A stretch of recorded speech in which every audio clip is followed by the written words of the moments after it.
I got in trouble last year. I won't name the brand, but I was linked with a brand, right? Right. And I put a joke out at the start of the pandemic, which was essentially, it's only going to kill old people, and do we really need as many as we've got anyway? Let them all die. And that was my opening joke for ages. I was just walking on stage, and I twisted it when we come back from lockdown. I was like, all your nans are dead, and I'm not arsed.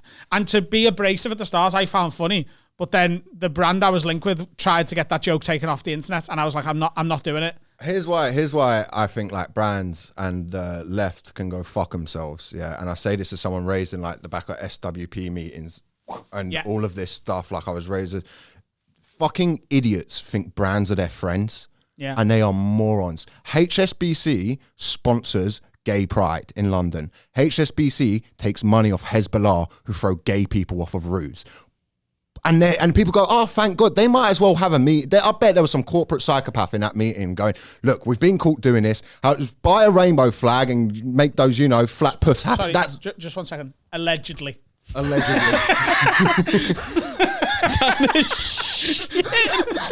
ashamed myself. It's fascinating. It's interesting. It's interesting. I'm just trying to talk less than you two. But this is the thing. Look what he's done to Dan. If that chair had wheels on, he'd be over there. He's like, I'm off ski.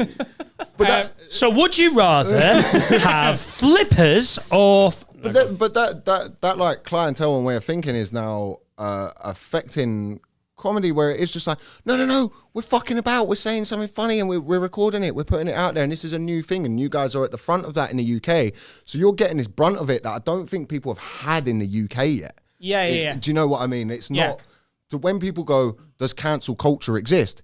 Yeah, it's not always going to lead to a cancelling, but I've been in writer's room where you go, let's put this funny joke in, and people go, oh, there's a hypothetical woke person who might start a Twitter storm, and that's going to stop this. We just talked about it before, yeah. Oh, sorry that I'm going over. No, but it is. It's in writing rooms, people go, no, can't do. That's funny. That's funny in the context of this. This is funny, and people go, I don't know, and I get it. I don't blame these people, but then when you've got people who are comedy producers and promoters and fucking comedians, if you're a comedian and you throw other comedians under the bus, go fuck yourself. Get back to your drama degree. You're not involved in this. Like, getting a round of applause for that, baby. I hate that. That was the most lackluster round of applause. No, it was on there. He's got an applause on the soundboard. I thought we'd all be able to hear it. You've just got no headphones on.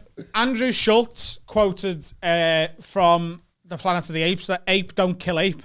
Do you know what I mean? And comics shouldn't throw another comic under the bus. Every comic should be like, he was trying to be funny. It's that Patrice O'Neill interview where he's up against the woman. Have the right. Yeah, you've got the right to attempt to be funny. And if you don't if it doesn't work, then you made a mistake and you move on. But the attempt is what he was trying to fight for.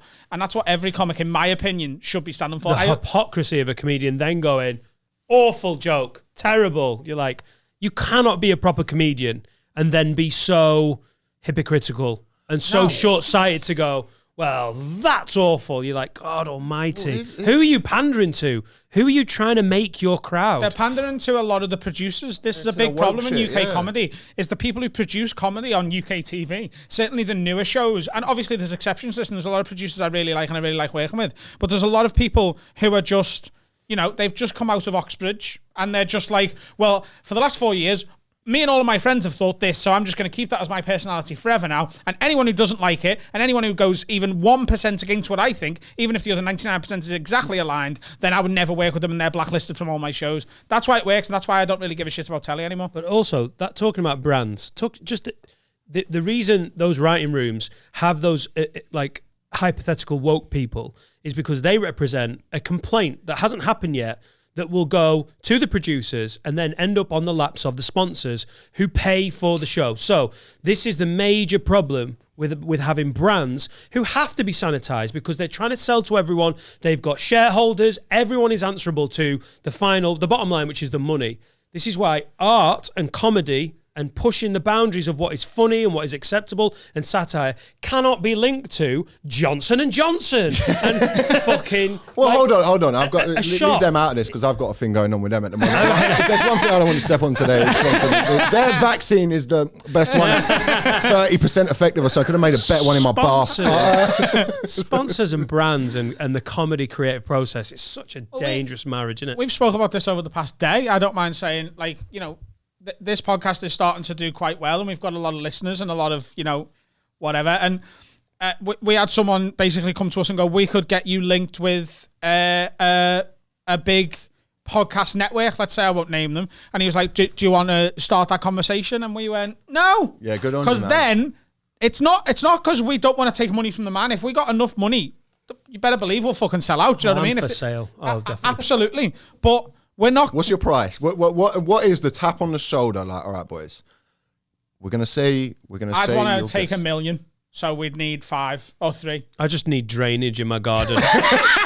I've got really bad. That is what you'd sell out for. $1 million. I want to be a millionaire. I want to be able to say I'm a millionaire and open my bank account and prove it. I'm going to put £1 million in my current account. At what point, that's what I want to do. What point of that million are you like doing this podcast and you're sat there and just before you go on, someone goes, "Hey, Dan, Adam, guys, I see what you want to talk about today, and you've got this email. We were just wondering, actually, if you could talk about, there's a great story about cats doing a fancy dress party, and that's more light-hearted and shows the world more. Would be given the £1 million back within 3 episodes. Fuck those cats! I fucking want to see them all get AIDS, lad. What we really don't want, more than someone coming in and going, we've got topic suggestions, which would be annoying as fuck. I thought you were about to point at me and just going, bringing up all this shit. We don't want a boss that people can go to and go, they said this, tell them off. Because, like, when we got that controversy last week, they had my agent to go to and go, blah, blah, blah, blah, blah. We don't like that. We don't want someone who can go, this is a problem for us, so you need to change it. It's our thing. Yeah. We're not trying to upset people, but it's our thing, and we are going to fuck about and say some stupid shit.